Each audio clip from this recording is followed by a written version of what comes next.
Oops. Close the door. Get all of the young children out of here. And put your hands where I can see them. Do it.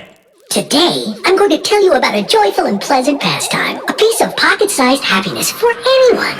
A path to pure pleasure that can begin Anywhere. and at any time at all. And if you want, To play along, there's only one tool that you'll need at hand. Are you intrigued? Wonderful. It's still a mystery who owns the patent on this activity. But the Bible's very own Onan has a copyright on his own ism for it. The second son of Judah, Onan was required by tradition to marry his older brother's widow and impregnate her. But Onan was a savvy chap, so he slipped out of his duty and spilled his seed right on the ground.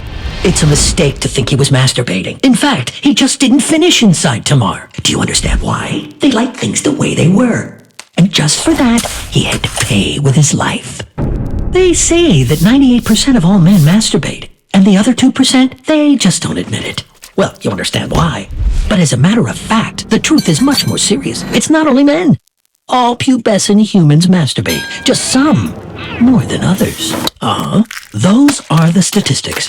It's our nature, and we can't escape it, no matter what we try to do about it. All of mankind, pardon. It changes the view a bit on our rather serious world, doesn't it? All of these gloomy people around us, and the Congress, and the president. Although the president probably doesn't have time for all that. Well, there you have it.